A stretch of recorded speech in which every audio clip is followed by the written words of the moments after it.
High students, আজকে আমরা WBJE 2022 এর কোশ্চেন করব।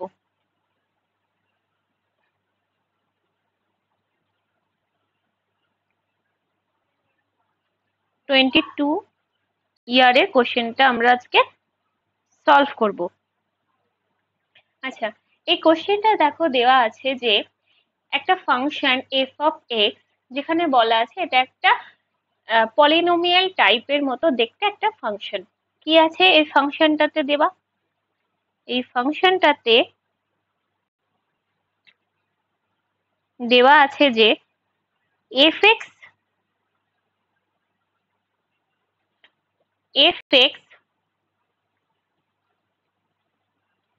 a0 plus a1x plus a2x square, যেখানে এই x এ মড দেওয়া আছে,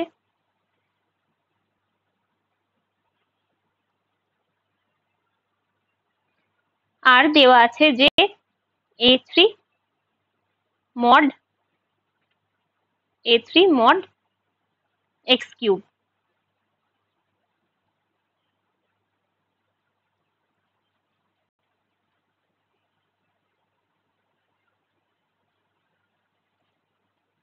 a3 মডের উপরে আছে x কিউব।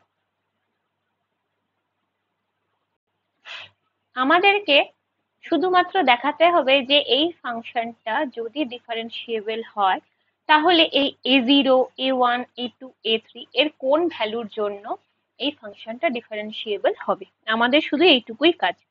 আচ্ছা, তাহলে আমরা ওয়ান বাই ওয়ান জিনিসটা চেক করে নিই। আমরা আগেই পড়েছি যে যদি কোনো ফাংশন ডিফারেন্সিয়েবল হয়, তখন তার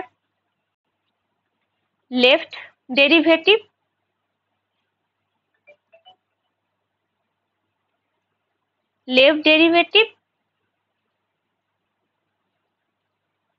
আর সেটা ইকুয়াল হয় রাইট ডেরিভেটিভের সাথে। অবশ্যই সেখানে লিমিট থাকে, লিমিট h টেন্ডস টু 0। তাহলে লেফট ডেরিভেটিভ আর রাইট ডেরিভেটিভ এই দুটো যদি ইকুয়াল হয়, তখন আমরা বলি যে ফাংশনটা ডিফারেন্সিয়েবল। আচ্ছা, তাহলে আমরা চেক করে দেখি এই জিনিসটা। আমরা ফার্স্টে এইটা দেখব যে এর লেফট ডেরিভেটিভটা কত। এর লেফট ডেরিভেটিভটা f a মাইনাস h টা কত? সেটা হচ্ছে যে limit h tends to 0, limit h tends to 0,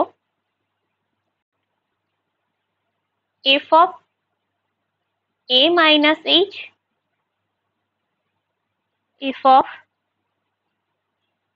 a minus h minus f of a divided by h। আচ্ছা, এখানে f of a টা কত? শুধু a এর ভ্যালুটা কত? a এর ভ্যালু এখানে হচ্ছে 0, কারণ এখানে বলাই আছে যে x equal to 0 তে আমাদেরকে ফাইন্ড আউট করতে হবে। তাহলে দেখো a মাইনাস h, এখানে a কত? 0, তাহলে মাইনাস h আমরা পুট করবো এতে। a0 plus a1 h plus a2 h square plus a3 h cube minus a0, কারণ এই প্রত্যেকটাতে যদি আমি 0 পুট করি, এটা যেহেতু 0, তাহলে আমি যদি 0টা পুট করি, তাহলে এগুলো সব 0, শুধু a0 থাকবে। তাহলে a0 cancel out, total divided by h। এর ভ্যালুটা কত হবে একটু দেখে নিই। এর ভ্যালুটা কত হবে দেখো। এখানে এবার h এর ওপরে ডিপেন্ড করছে। এখানে h এর স্কয়ার আছে, এখানে h এর কিউব আছে। h পজিটিভ হোক বা h নেগেটিভ হোক, যাই হোক না কেন, তার জন্য কিন্তু h টা 0ই হবে, এই পোর্শনটাতে আর এই পোর্শনটাতে। কেন দেখো এবার। আচ্ছা, h যদি পজিটিভ হয়, তখন h পজিটিভ হলে মড h টা কত হয়? শুধু h হয়। তাহলে এখানে এটা শুধু h হবে, এটাও তাই। h স্কয়ার করলেও তাই হবে, h এর কিউব হবে। তাহলে দেখো এইচ দিয়ে যদি সবগুলোকে আমি ডিভাইড করি তাহলে এখানে শুধু A1 থাকছে, এখানে এইচ থাকছে, A2H থাকছে, আর এখানে স্কোয়ার থাকছে, এই স্কোয়ারটা মুছে যাচ্ছে। তখন এইচ দিয়ে যদি আমি ডিভাইড করি তাহলে এটা চলে যাচ্ছে, তখন কে পড়ে থাকছে, অনলি A1 পড়ে থাকছে লিমিট নেওয়ার পরে। তার মানে তোমার left derivative A minus H কত হচ্ছে, A1 হচ্ছে। এবার আমরা কি করব, আমরা রাইট ডেরিভেটিভটা ফাইন্ড আউট করে নেব। রাইট ডেরিভেটিভটা কত হবে, ঠিক একই রকম ভাবে আমরা ফাংশনাল ভ্যালুতে বসিয়ে দেখব। এখানে A1 পেলাম, একইভাবে ফাংশনাল ভ্যালুতে আমরা বসিয়ে দেখব, শুধু এই জায়গায় প্লাস হবে, এই জায়গাতেও প্লাস হবে। দেখো এখানে এ আমরা জানি 0, তাহলে এখানে একই রকম ভাবে লিমিট h টেন্ডস টু 0, এখানে A0 ক্যান্সেল আউট করে দিলাম আগেই। এখানে A1 আমি h লিখলাম, এই মড এইচটা, এইচ গ্রেটার দ্যান 0-তে মড এইচ, আর এইচ যদি লেস দ্যান 0 হয় তখন মড এইচ এর ভ্যালু কত হয়, মাইনাস এইচ। মাইনাস থাকলেই বা, যদি মাইনাস থাকেও বা, সেক্ষেত্রেও তো মাইনাস A1 হবে, খুব বেশি হলে A1 হবে অর মাইনাস A1 হবে, এর বাইরে তো কোনো ভ্যালু হবে না। এবার এইটা দেখি, A1 আর এখানে হচ্ছে A1H বা মাইনাস এইচ, A2 আর হচ্ছে A3 HS স্কোয়ার।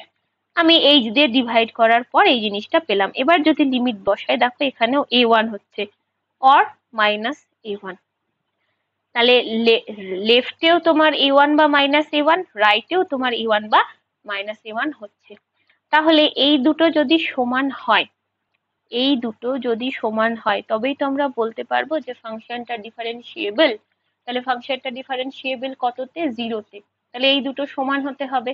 এবার দেখো অপশনে বলা আছে whenever b the function f is differentiable at x equal to 0, whenever b, এই A0 A1 A2 A3 whenever b whatever b, যা খুশি ভ্যালু হলেও এরা কিন্তু হবে, কিন্তু তা তো না, সবগুলো তো আসছে না, তাহলে এটা ভুল।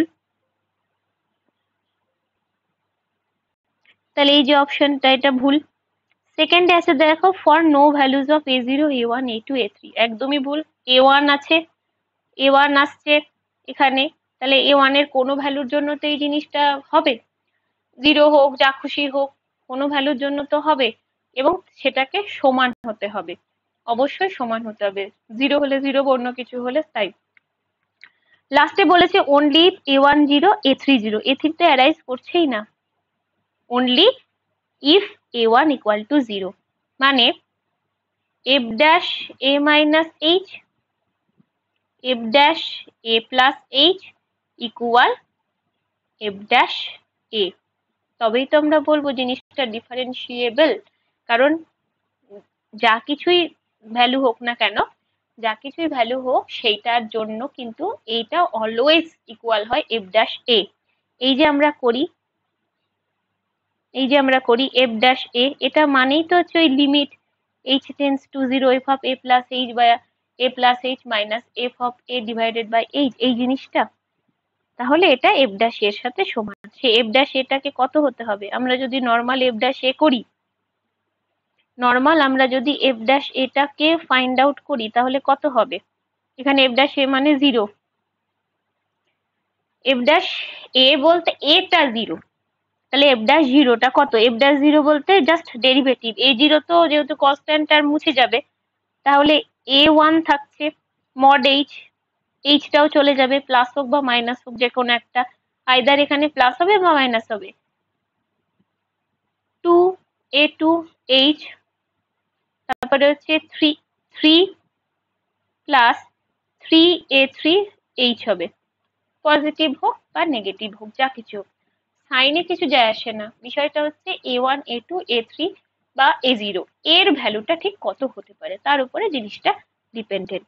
দেখো তাহলে আমি যদি এখানে h টেন্ডস টু 0 করি তাহলে এগুলোও চলে যাচ্ছে, এগুলোও চলে যাচ্ছে, পড়ে থাকছে কে, শুধু A1, তাহলে সব ক্ষেত্রে A1 এর উপর ডিপেন্ডেন্ট, A3 A2 অন্য কোনো A0 এর উপরে নয়, A1 এর উপর ডিপেন্ডেন্ট, তাহলে এটাকে মাস্ট বি 0 হতে হবে, তবে এই তিনটে ইকুয়াল হবে, আইদার হবে না, তাহলে A মাস্ট বি 0, তাহলে only if A1 equal to 0. The option C is the correct option. Option C is the correct option. আচ্ছা, আশা করি তোমরা এটা বুঝতে পেরেছো। ডিফারেন্সিয়েবলের জাস্ট ডেফিনেশনটা ইউজ করছি, ডেফিনেশন ইউজ করে কোশ্চেনটা হয়ে যাচ্ছে। I hope you enjoy this video. Please do like, share, comment, and don't forget to subscribe our channel. Please stay with us and support our channel. Thank you all.